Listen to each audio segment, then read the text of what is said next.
You said last week over 100 children here in Flint have high levels of lead in their blood. How many kids is it as we sit here today? It's about 100 and some if you go back over the last couple of years. You're saying there's 100 children as of now. There may be many, many more. There could be many more, and we're assuming that. He's assuming that, he says. Yeah, I'm sorry to use such harsh language. I hope they won't bleep me here, but that's a lie. He's just lying. The doctors, the scientists, everybody who's there, who's been studying this, there are 9,000 children 6 years old and under in Flint. These are the people whose brains are most pliable in terms of being damaged by lead. 9,000 children. All 9,000 have been exposed to this. 9,000 have been exposed. That 100 may have been like on one day. That means in the last 48 hours, lead passed through their body. But they didn't test all 9,000 children that day. Mm-hmm. It's just a number the PR people gave them to say. So the people, just like he said 2 weeks ago when he said the National Guard, you know, he was sending in the National Guard. Remember that? Yeah. You know how many he sent in? 7. There were 7 on that Wednesday. 7 National Guards showed up, and he only activated 7 from the city of Flint. 7 guard from the city of Flint to hand out some water bottles. In other words, 7 who were already poisoned themselves. This guy, I'm telling you, this is all 9,000 children of 6 and under have been exposed to this. All 100,000 people in the and the adults. And the adults. I mean, we're Absolutely. stressing children because children are much more vulnerable as they are in their physiology. And their innocence, because the adults get to have a say who the governor is. Yeah. You know, the kids have no say Yeah. who made this decision. Now, obviously, the people of Flint did not vote for this governor. He knows that. That's why he didn't do anything, in part, about this. But, you know, I think one thing that got made on Rachel's show there, a good point that got made is that there is a surplus this year of $600 million and a rainy day fund of another $600 million. And I think the people of Michigan who voted for this man twice, my fellow Michiganders, I think that money has to come from the state to fix the problem at the state. What do you think the feeling is in the rest of the state? I mean, Flint, for people who live at great distances from Flint, is this? Do you believe the state is now surging in sympathy for Flint, or do they think, that's over there, that's got nothing to do with us? I think the majority of people are very sympathetic. Yeah. But it's kind of like, but the problem here is that nobody's done anything about this up until this point. It's as they said on her show, there's not a school nurse in each school in Flint. There's one school nurse for the whole school district. Yeah. Have you ever heard of such a thing? Yeah. One school nurse for an entire city.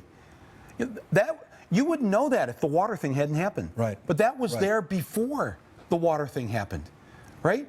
When they say there's no grocery store in the city of Flint, that was that way before the water crisis. Mm-hmm. How many other Flints are there in this country that we don't know about? Because the media isn't covering it, because the people don't have a voice. Because if you're poor and black and you live in Flint or Saginaw or Pontiac or Detroit, black Michigan, you have no say in this. Your voice isn't heard, and they've been living this existence for 3 decades now. At the end of Roger and Me, that movie of mine about Flint comes out in 1989. Yeah. The very last line in the credits says, "You cannot watch this movie in the city of Flint because all the theaters have closed." There is still no movie theater inside the city of Flint. Yeah. But now, I thought back then that was just awful, that there was no movie theater. Right. We're at the point now where there are no grocery stores, no chain stores. You know, there's the little food markets, but not a really, you know, but that's not just Flint. I don't know if there's one in Detroit. I remember this story in Philly. Like, there's a whole half of Philly doesn't have a grocery store. This is going on. If the people are poor, if they can't buy candidates, and this is where the whole campaign finance thing comes into this too, is that when the people don't have a say and can't, and because they can't write checks, then they're forgotten. And I know we have just a few seconds here, but Flint was forgotten. It's been forgotten for some time, only because children got poisoned by a decision that the governor made. Now do we know these other things? And I'm here to say it's not just Flint, Michigan. This is going on across this country. How we've turned this into versions of the parts of this country are like third world countries. And I know you brought me on to talk about my movie, and I don't want to talk about the movie tonight. I'll come back and talk. But one thing I learned while we filmed this across a dozen countries is that they don't do that to their own. The one You went looking in the film for better ideas of doing things in other countries than here. This is one of those glaring examples. it's a glaring example because in other countries, throughout history, people have always done things to diss on other people, right? Their enemy or whatever. Mm-hmm. But one thing societies don't do is do it to themselves and do it to their children, because in order to stay strong, Yeah. you want a strong country, you have to be good to your people. We aren't good to our people. We'll let 29 million go without health care. Even after Obamacare, 29 million, no health care. I mean, why do we tolerate this? We're the richest country on earth. And that cover of Time magazine this week with the child, the black child on the cover, if you looked at it from a distance, you thought, oh, Time's doing a story on a third world country, and you get close and you see it's Flint, Michigan. You know, none of us should be happy about this. And if they can get away with it in Flint, they can get away with it anywhere. And everybody watching this tonight who lives in the Flint, Michigans of this country, you know it. They know it, Lawrence.